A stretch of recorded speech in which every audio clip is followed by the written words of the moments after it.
College campus পরিষ্কার পরিচ্ছন্ন রাখতে বিশেষ উদ্যোগ নিল গৌড় কলেজের ছাত্রছাত্রীরা। শনিবার কলেজ ক্যাম্পাস নিজেদের হাতে সাফাই অভিযান চালালো ছাত্রছাত্রীরা। কলেজ প্রাঙ্গণের মাঠ ও আশেপাশে পড়ে থাকা আবর্জনা নোংরা তারা নিজেরাই পরিষ্কার করে। কলেজের এনএসএস ইউনিটের উদ্যোগে এই কর্মসূচি পালন করা হয়। এছাড়াও এদিনের এই উদ্যোগে কলেজের অন্যান্য ছাত্রছাত্রীরা শামিল হয়। ছাত্র সপ্তাহ পালনের আগে থেকেই গৌড় কলেজের পড়ুয়ারা বিশেষ সাফাই অভিযান কর্মসূচি পালন করল। 27 ডিসেম্বর আমরা এনএসএস এর উদ্যোগে সকল ছাত্রছাত্রীরা মিলে আমাদের যে মাঠটা কলেজ মাঠটা যেটা আছে সেটাকে পরিষ্কার করছি। যেহেতু আমাদের আমরা সবাই মিলে শপথ নিয়েছি যে সকলে আমাদের জুনিয়র সিনিয়র এমনকি আমরা নিজেরাও মিলে মাঠটাকে পরিষ্কার রাখবো, আর যেখানে নোংরা ফেলার জায়গা সেখানে আমরা সবাই মিলে নোংরাটা ফেলবো, যাতে আমাদের কলেজের জায়গাটা নোংরা না হয়। আর কি নাম আপনার? প্রিয়াঙ্কা কলেজ।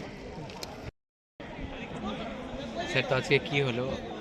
গৌড় মহাবিদ্যালয়ে এনএসএস এর উদ্যোগে এবং সমস্ত ছাত্রছাত্রীদের উপস্থিতিতে আজকে মহাবিদ্যালয়ে প্রাঙ্গণ পরিষ্কার পরিচ্ছন্ন করার ব্যবস্থা করা হয়েছিল। স্টুডেন্ট উইক সেলিব্রেশন ছাত্র সপ্তাহ উদযাপনের পূর্বে আমাদের সমগ্র পরিসরকে পরিষ্কার পরিচ্ছন্ন করবার জন্য ছাত্রছাত্রীরা নিজেরাই উদ্যোগী হয়েছিলেন এবং জাতীয় সেবা প্রকল্প বা এনএসএস তার সহযোগী হয়ে তারা প্রত্যেকেই সুন্দরভাবে সম্পূর্ণ ক্যাম্পাসটিকে তারা পরিচ্ছন্ন করলো। আজকের সেই পরিচ্ছন্নতার সঙ্গে সঙ্গে তারা শপথ নিল যে ক্যাম্পাসকে তারা আবর্জনা মুক্ত রাখবে এবং আবর্জনা যা কিছু হবে সব যথোপযুক্ত স্থানে বা ডাস্টবিনে ফেলবে।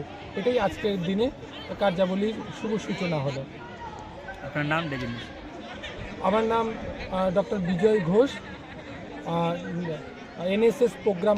আমরা এনএসএসের পক্ষ থেকে আমরা সমস্ত ছাত্রছাত্রীরা মাঠ পরিষ্কার করলাম, কারণ আমরা এটা চাচ্ছি যে আমরা সমস্ত স্টুডেন্টরা মিলে এই জায়গাটাকে আমরা পরিষ্কার রাখবো, বা এমনি অন্যান্য জায়গাগুলো আমরা পরিষ্কার রাখবো। ডাস্টবিন যেটা থাকবে সেটাতেই আমরা নোংরাগুলো ফেরার চেষ্টা করবো। কি নাম আপনার? আমার নাম দীপর্ণা রায়।